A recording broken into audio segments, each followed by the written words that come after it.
નમસ્કાર મિત્રો, SP education ચેનલમાં આપ સૌનું હાર્દિક સ્વાગત છે। આપણી ચેનલ પર જો નવા હો તો ચેનલને સબસ્ક્રાઇબ કરી લેજો, જેથી તમને ટેટ સરકારી ભરતીને સરકારી પરીક્ષાઓને લગતી નવી અપડેટ મળતી રહે। જો આપણી ટેલિગ્રામ ચેનલ પર જોઈન ન થાય તો ત્યાં થઈ જજો। વિડીયો નીચે લિંક મૂકેલ છે, ત્યાં પણ તમને શિક્ષણને લગતી ઘણી માહિતી મળી રહેશે। મિત્રો, જ્ઞાન સહાયક પ્રાથમિક અને માધ્યમિકની ભરતી પૂર્ણ થઈ ગયેલી છે અને બીજા તબક્કા પણ હમણાં ચાલુ કરવામાં આવશે અને ઉચ્ચતર માધ્યમિકની શાળા ફાળવણી કાલ સુધીમાં થઈ જશે। તો વિદ્યાર્થી મિત્રો, જ્ઞાન સહાયકને સ્ટેમ પર લખાણ આપવાની એક સૂચના આપવામાં આવેલી છે। ઘણા જિલ્લાઓમાં આ સૂચના આપી દેવામાં આવી છે।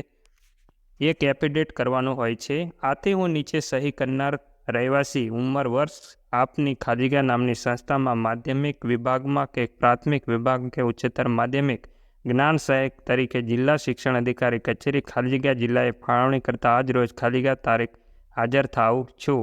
રાજ્ય સરકારની કરાર આધારિત આ જગ્યા મને પૂર્ણ સમજ છે। મુદ્દા નંબર 2, નોકરીના હેતુસર હું આપની સંસ્થાનો કર્મચારી છું, પણ પગારના હેતુસર જિલ્લા શિક્ષણ અધિકારી કચેરી, કમિશનર કચેરી, શાળાઓ શિક્ષણ વિભાગ ગાંધીનગર અને સર્વ શિક્ષા કચેરીને આધીન છું તે હું જાણું છું। આવું એક એફિડેવિટ કરવાનું રહેશે। આજના વિડીયોમાં બસ આટલું, મળીશું નેક્સ્ટ વિડીયોમાં।